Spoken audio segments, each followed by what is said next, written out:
नोमी, तुम होमवर्क क्यों नहीं कर रहे? कब से कार्टून देख रहे हो? नोमी: मामा, बस थोड़ी देर और। मामा: नहीं बेटे, फ़ौरन उठो और होमवर्क करो। फिर अफ्तारी का वक्त होने वाला है, इससे पहले अपना काम निपटा लो। मगर नोमी टीवी के आगे से ना उठा। अफ्तारी के बाद मामा नोमी का बैग उठा लाईं और नोमी से कहने लगीं, बेटे अब जल्दी से मुझे डायरी दिखाओ। मैं देख रही हूँ कि तुम 2-3 दिन से बिल्कुल भी नहीं पढ़ रहे, जो कि बहुत गलत बात है।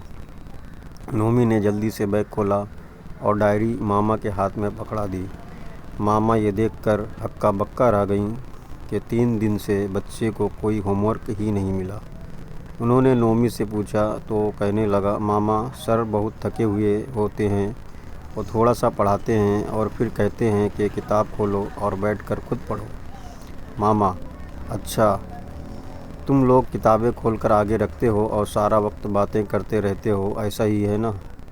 नोमी ने खिसियानी हंसी हंसते और मुंह नीचे करते हुए कहा, मामा जी सर का रोज़ा होता है, ऊपर से इतनी गर्मी में वो कहते हैं उन्हें सर दर्द हो रहा है, तो आप ही बताइए कि वो फिर हमें कैसे पढ़ाएं। ओके ठीक है, चले अब आप अपनी किताबें निकालें, मैं आपको पढ़ाती हूँ। मामा ने नोमी को सारी किताबों का थोड़ा थोड़ा सबक याद करा दिया।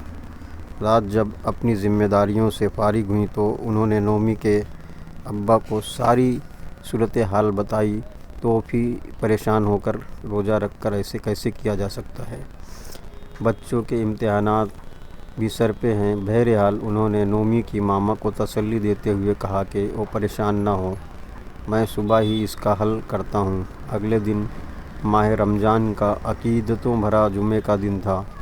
सब लोग नमाज जुम्मा के लिए मस्जिद में जमा थे। इमाम साहब खुतबे के लिए खड़े हुए तो कहने लगे, सुनो मेरे दोस्तों, मेरे भाइयों, रोज़ा सारा दिन भूख प्यास काटने का नाम नहीं है। रोज़ा एक बहुत बड़ी जिम्मेदारी है और जिस पर रोज़ा फ़र्ज है वही रखे। जो बीमार है, कमज़ोर है, वो दीन में मौजूद सहूलत से फ़ायदा उठाए। और रोज़ा का मतलब ये नहीं कि हम रोज़ा तो रखें, मगर जिन कामों की जिम्मेदारी हमने ली है और इसके बदले में हम उजरत भी लेते हैं, मगर हम रोज़ा रख कर ज़िम्मेदारी अदा ना करें और उजरत लेते रहें, तो ये खयानत है। खयानत से हमारे नबी पाक सल्लल्लाहु अलैहि वसल्लम ने मना फरमाया है और ये हमारे रोज़े को भी दागदार करती है।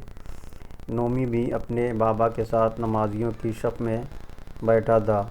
इमाम साहब ने इसकी तरफ देखते हुए कहा, अगर आप तालिबे इल्म हैं और किताब आगे रख कर आप मोबाइल पे गेम खेलते हैं या महज वक्त गुजारते हैं, दयानतदारी से पढ़ते नहीं, तो ये धोखा है जो आप अपने आप को और फिर अपने वालिदैन को भी देते हैं। ये बददियानती भी है और रोज़ा धोखा और बददियानती जैसे अमाल से ख़राब हो जाता है। अल्लाह पाक हमारे ऐसे रोज़े से खुश नहीं होते, बल्कि हमें ऐसी आदत से रोकने के लिए ही रोज़ा फ़र्ज किया गया है। सुनो दोस्तों, रोज़ा ज़रूर रखो, बेसहरी व अफ्तारी में अच्छी मगर सादा ग़िज़ा खाओ और जो आपकी ज़िम्मेदारियां हैं उन्हें बखूबी निभाओ।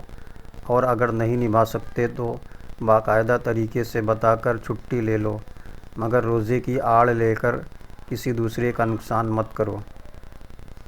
नोमी को एहसास हो रहा था कि जब टीचर क्लास में सो जाता है और हम तालिबे इल्म फजूल बातों में लग जाते हैं, तो हम ये रोज़े में कितनी बड़ी बददियानती करते हैं।